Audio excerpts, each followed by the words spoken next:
En el tranquilo fraccionamiento Los Pinos, en las afueras de una ciudad mediana del centro del país, la vida transcurría con una calma casi cinematográfica. Casas bien cuidadas, jardines simétricos, perros que ladraban apenas lo suficiente para recordar que existían. Y en la casa número 14, vivía Rodrigo Salinas. Rodrigo tenía 42 años, trabajaba como contador en una firma privada, y era, según todos sus vecinos, el hombre más confiable que habían conocido. Regaba sus plantas cada mañana a las 7. Saludaba con el mismo entusiasmo al señor Ferrán, el jubilado del fondo, que a los niños que pasaban corriendo hacia la escuela. Organizaba las posadas en diciembre, coordinaba la cooperativa para pintar la barda del fraccionamiento y siempre, absolutamente siempre, tenía una sonrisa lista. Mariana Vega, su vecina de enfrente, solía decirle a su esposo que ojalá todos fueran como Rodrigo. Que el mundo sería un lugar más agradable. No sabía que esas palabras, con el tiempo, le pesarían como piedras. Todo comenzó a cambiar una tarde de martes en octubre. La señora Consuelo, de 68 años, no salió a recoger su periódico. Algo inusual en ella, que era tan puntual como el mismo Rodrigo. Al día siguiente, tampoco.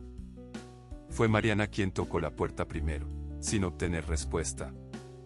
Fue Rodrigo quien ofreció llamar a las autoridades, quien coordinó a los vecinos, quien consoló a todos cuando la policía confirmó que Consuelo había muerto dentro de su casa. Las autoridades dictaminaron un paro cardíaco. Tenía 68 años, vivía sola, no había señales de violencia. El caso se cerró en menos de 72 horas. Pero 3 meses después, don Ferrán desapareció. Esta vez no hubo cuerpo al principio. Solo una puerta abierta, un café a medio tomar sobre la mesa y el televisor encendido en el canal de noticias. La policía llegó, tomó notas, habló con los vecinos. Y fue Rodrigo quien más habló. Quien más detalles recordaba. Quien más tranquilizaba a todos diciendo que don Ferrán seguramente había ido a visitar a un familiar y se había olvidado de avisar. Mariana empezó a notar algo esa semana. Una pequeña inconsistencia. Rodrigo había dicho que don Ferrán le había comentado, el domingo previo, que estaba pensando en visitar a su hijo en otra ciudad. Pero el hijo de don Ferrán llevaba años sin hablarle.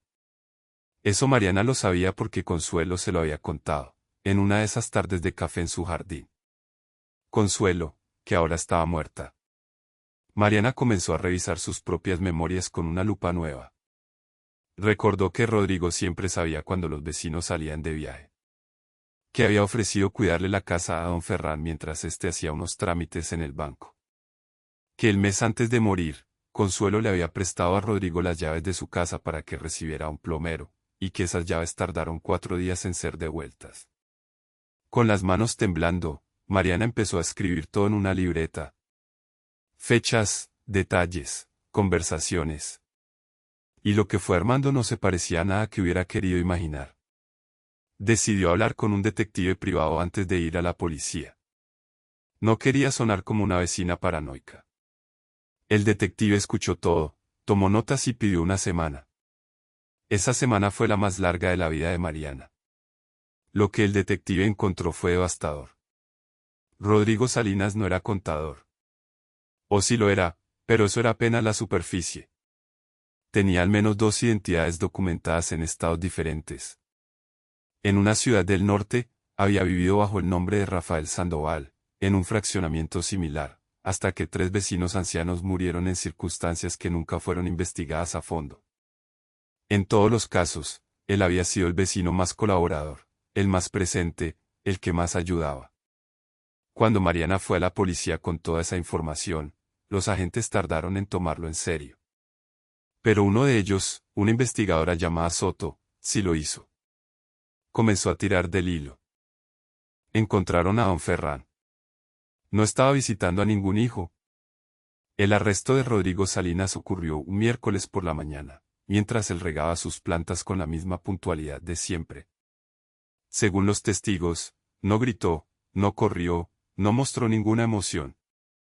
Solo dejó la manguera sobre el pasto, se secó las manos en el pantalón y caminó hacia los agentes como si los estuviera esperando. La investigación reveló un patrón sistemático que se extendía por más de 12 años y al menos 4 estados. Rodrigo construía confianza de manera metódica, durante meses. Aprendía las rutinas, las vulnerabilidades, los vínculos familiares rotos. Elegía personas que no serían buscadas con urgencia. Y operaba desde el lugar donde nadie sospecha, el vecino perfecto. Mariana tardó años en volver a confiar en un saludo de buenos días. Y cada vez que alguien le decía que tenía un vecino maravilloso, ella solo asentía, callada, y pensaba que la amabilidad sin historia es apenas una máscara esperando ser usada.